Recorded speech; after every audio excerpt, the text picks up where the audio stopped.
Exercise 1.6 part number 7 हम लोगों ने द मैट्रिक्स इन्वर्जन मेथड के थ्रू कर लिया है। अब हम सेकंड मेथड जो है वो द क्रैमर्स रूल उसके थ्रू करेंगे। ठीक है, क्वेश्चन में क्या बता रहे हैं कि यूज़ मैट्रिसेस मैट्रिक्स का इस्तेमाल करते हुए इफ़ पॉसिबल अगर मुमकिन है तो क्वेश्चन को सॉल्व करें और जो नीचे दिए गई लीनियर इक्वेशंस हैं उनको क्या करें, हल करें। ठीक है, तो पार्ट नंबर 7 है उसको हम क्रैमर रूल्स के थ्रू करते हैं। Let's start.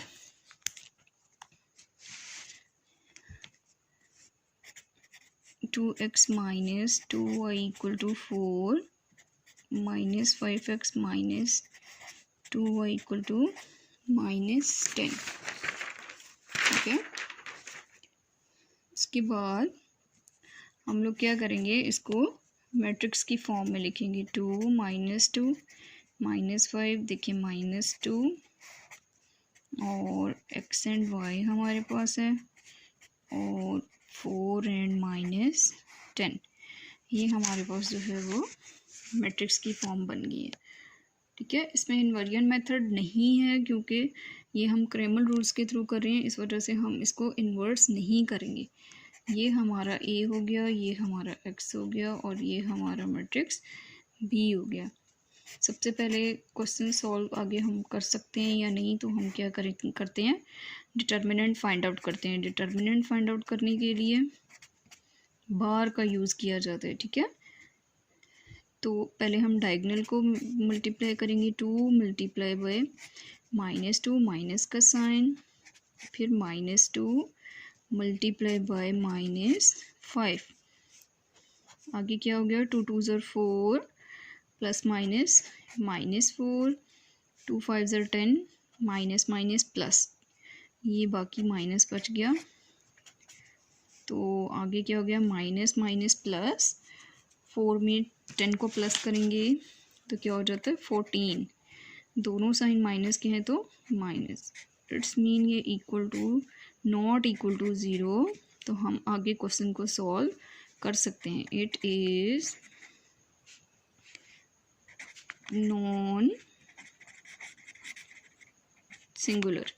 ठीक है, it is non singular, it's mean कि हम आगे क्वेश्चन को सॉल्व कर सकते हैं।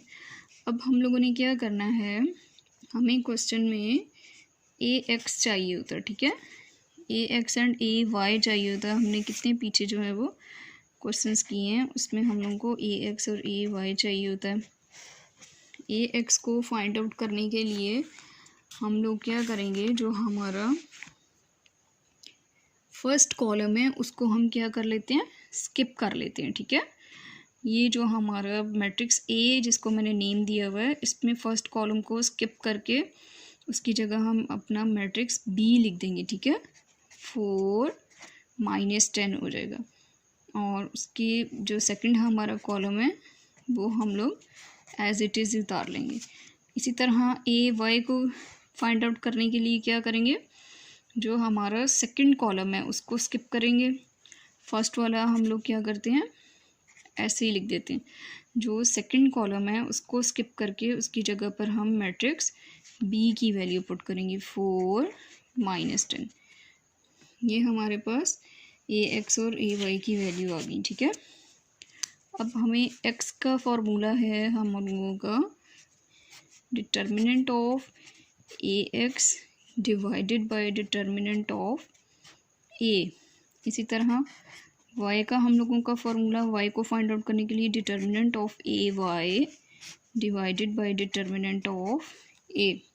ठीक है, तो अब हम वैल्यूज़ को पुट कर देते हैं। इसको हम बार की फॉर्म में लिख देते हैं।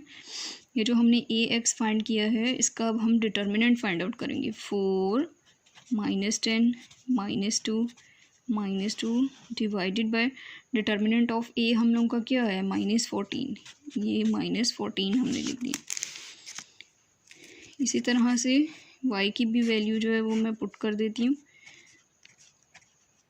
ये देखिए, ये है 2 4 -5 -10 और डिटर्मिनेंट ऑफ a हम लोगों का क्या था, -14।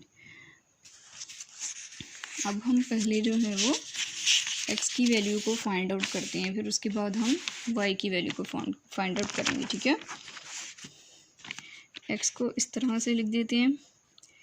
तो ये जो हम लोगों का डिटर्मिनेंट है इसको हम क्या कर देते हैं, ओपन कर देते हैं, ठीक है। तो इसको क्या हो जाएगा, 4 मल्टीप्लाई बाय -2, माइनस का sign, -2 multiply by -10 divided by -14। इसके बाद x इक्वल टू 4 2 ज़र 8, तो -8 हो गया, 2 10 ज़र 20, माइनस माइनस प्लस, ये माइनस बच जाता है, -20 और -14 एज इट इज़ रह गया, ठीक है। इसके बाद x equal to minus minus plus कर देंगे हम लोग, 20 में 8 को प्लस किया, 28, दोनों साइन माइनस के हैं, -1/14 -1/14 x इक्वल टू, देखिए माइनस माइनस कट जाएंगे, 14 1 ज़र 14, 14 2 ज़र 28। तो ये हमारे पास x की वैल्यू आ गई, ठीक है। अब हम इसी तरह से ये जो हमारे पास y था इसको सॉल्व कर लेते हैं, ठीक है। y का डिटर्मिनेंट ओपन करते हैं, y इक्वल टू, डिटर्मिनेंट हमारे पास क्या था, 2 मल्टीप्लाई बाय -10, इसके बाद -4 मल्टीप्लाई बाय -5 डिवाइडेड बाय -14। अब y इक्वल टू 2 10 ज़र 20, प्लस माइनस -20 हो गया, और 4 5 ज़र 20, minus minus plus 20, -1/14 as it is. अब देखिए minus plus minus, 20 out of 20 0, 0/-14, ठीक है। ये हमारे पास, सॉरी इधर साफ लिख देती हूँ, -14 हो गया। तो कोई भी डिजिट जो है वो 0 से हम लोग डिवाइड करें तो 0 ही आएगा, ठीक है। तो हमारे पास y की भी क्या वैल्यू आ गई, 0।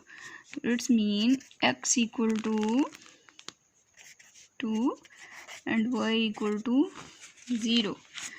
तो हमारे पास क्रेमर्स रूल्स के थ्रू भी जो है वो आंसर आ गया पार्ट नंबर 7 का।